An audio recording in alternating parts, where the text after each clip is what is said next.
from Black Business Boom and Black on Nashville, and we are live with our real estate expert, Staci Coleman from Arbitrage Brokers here in Nashville, Tennessee.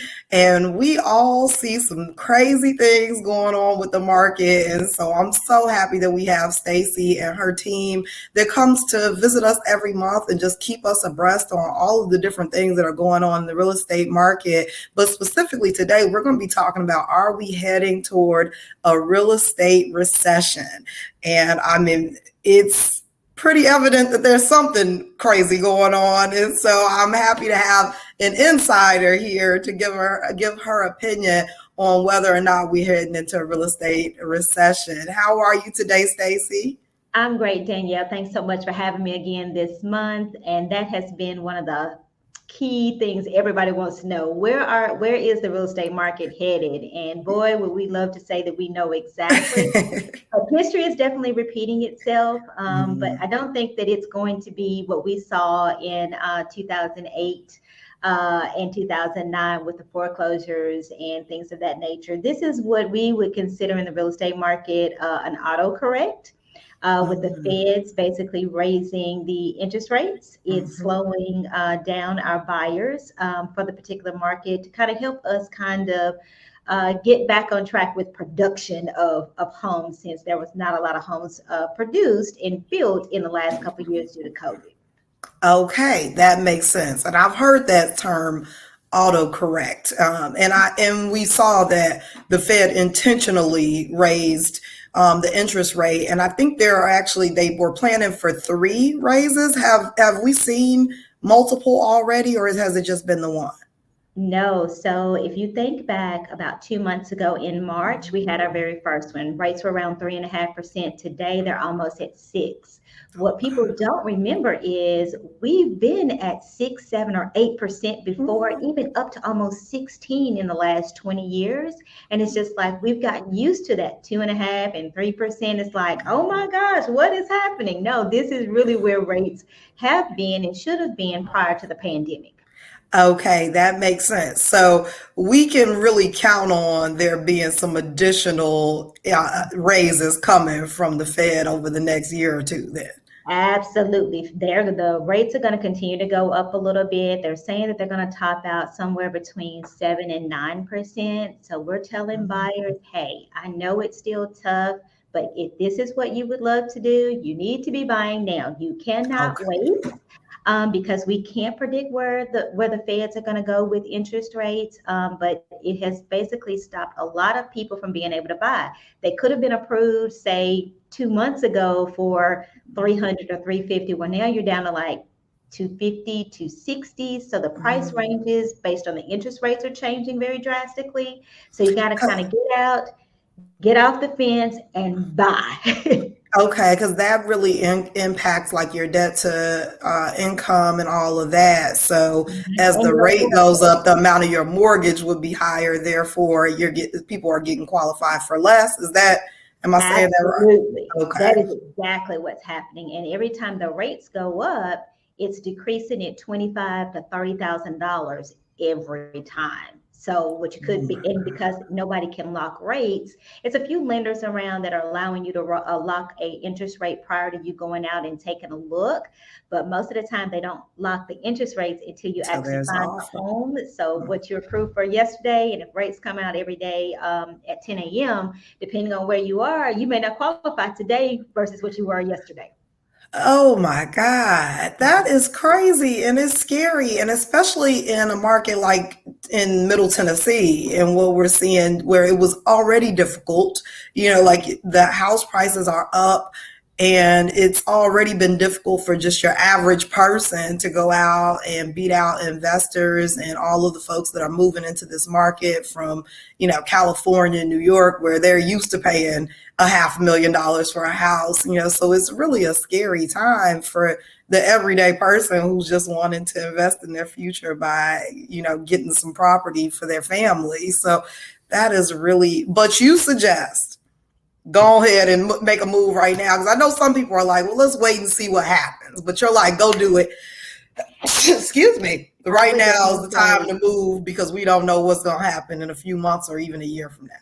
That is definitely where we're headed. And with the inventory, we're going to get a little bit more inventory. I would say somewhere in that late third quarter to the first of the fourth quarter, just from a production standpoint. But yes, but we don't know what those rates are going to be. So, yes, I would say if you're on the fence, get off the fence, go ahead and buy. You can't build wealth by continuing to stay in your apartment and on the fence while you're trying to figure it out. But yes, I would definitely say go ahead and buy. And are there some things that in the meantime folks can be doing to better position themselves to be able to go out and buy, if they should they be working on their credit? Like, are there things that they can do to ensure that they are getting the best rate? And I know you're not a mortgage expert, but I'm sure you Right. have some thoughts. I would say definitely be working on the credit. I know they say cash is king, but credit is king too. That and saving as much as possible. What we've also seen in the last 90 days, which has never happened almost in history, is that the first time homebuyer programs that most people use, which is like THDA, the housing fund, not so much NACA, but some of the other ones, they have increased their rates for first time home buyers to be able to get seconds for down payment and closing cost assistance. So that has been detrimental as well. They're at 6%. Um, one of the programs is at 10% for you to get down payment and closing costs for them. So my suggestion is, hey, talk to other people, maybe crowdfund, maybe not going on vacation if home ownership is, kind of what your goals are for 2022, and save that money along the way. Tap into your 401k if you have money there, but trying to get money from the first time homebuyer programs right now, the debt to income ratios are much lower, and the buyers aren't able to utilize those funds at the percentage rates that they currently are. So making sure your credit is good to go and you're staying on your job because people are moving jobs right now. I don't know why, but and then making sure that you're cash heavy to be able to potentially pay your own down payment and your closing costs because sellers are not doing it right now, and the first time home buyer programs are just the rates are just extremely high. Man, that is crazy. We are living in some really strange times, I tell you. Like, it is just really crazy and really unfortunate that, especially like I said, in the Middle Tennessee area. Here, I think it's a much different, not a much different, but a little different than what we're seeing across the country because homes are just in such high demand with so many people coming to the area. Do you see that changing at any point in the next year or so? Like, a lot of folks think that they're going to wait it out and it's going to bust, but do you see that changing in the next couple of years? Well, they're saying what we're seeing right now is kind of the recession. We started seeing it back in March. And if you haven't been around in the real estate industry, you didn't see it coming, but it's like, oh, what is happening? Yeah, okay, we're here and we've been here. And most of the time, you're looking at 12 to 18 months before you physically actually see it, kind of hit home. But yes, it's not going to bust like it has in the past. Like I said, that 2008 to 2009, where we were flooded with a lot of foreclosures.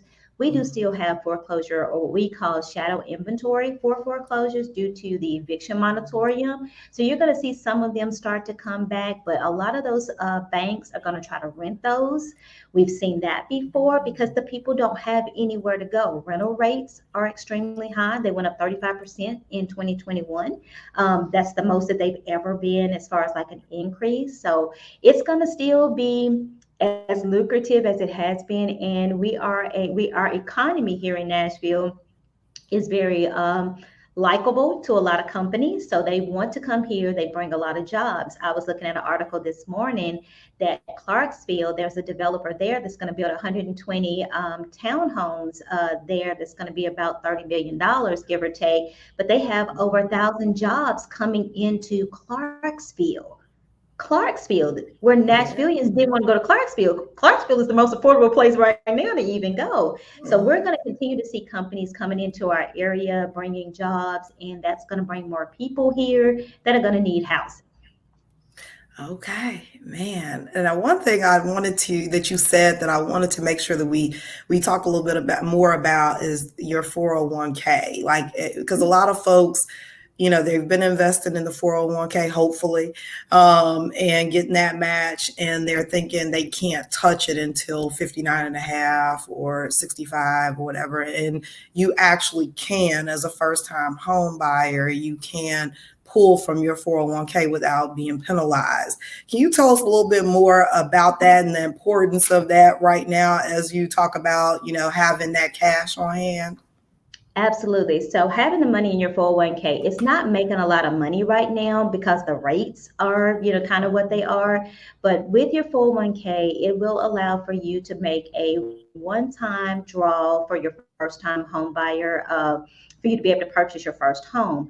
Now, what I would suggest is to get with the lender when they're looking at your assets. Make sure that you disclose that you have a 401k, that you could potentially tap into, and they can go over with you what the protocol is, what needs to happen, because there is some specific guidelines that they do follow in order for you to be able to count those funds toward your purchase. So I would say definitely be in contact with your lender and get that information from them so that you can follow the proper protocol to be able to utilize those funds. But that is also a really great way for us to be able to purchase homes.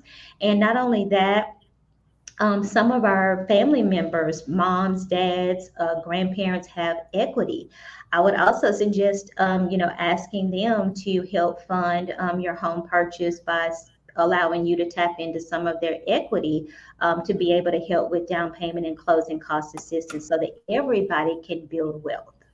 That is an amazing point. It really is. And I would love to see more of that in our community. You mentioned like crowdfund for your down payment. I think that's an amazing thing to consider. And many times folks don't even think about, like, I can ask my family because a lot of times their family don't have nothing either, but like you said, if they have equity in the home and they can do a home equity loan or a line of credit to pull out some equity, or even do a refinance, and cash out, that is definitely an opportunity, especially if you have older folks that you're going to get the house anyway, when Right. if they pass, you're going to get the house anyway. So why not accelerate, the process of building wealth within the family by tapping into that equity? I never even thought about that. Like, I, as a business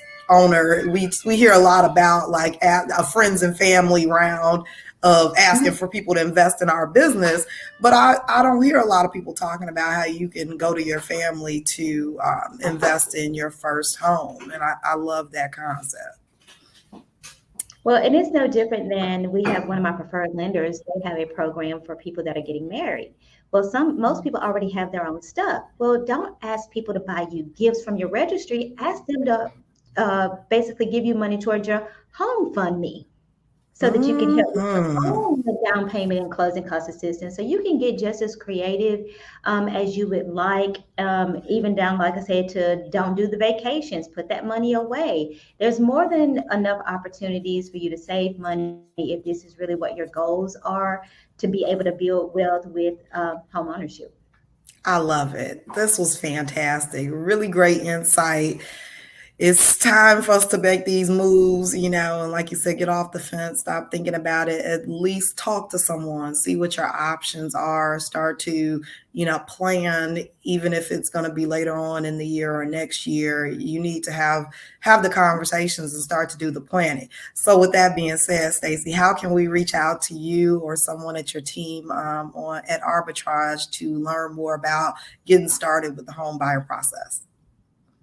Absolutely. So you can reach us at info@arbitragebrokers.com or 615-905-9625. And we have a plethora of different agents that specialize in different things here at our firm. And we are a boutique, so we would love to be able to service our own just like we are. We are minority and woman owned, and we're Black.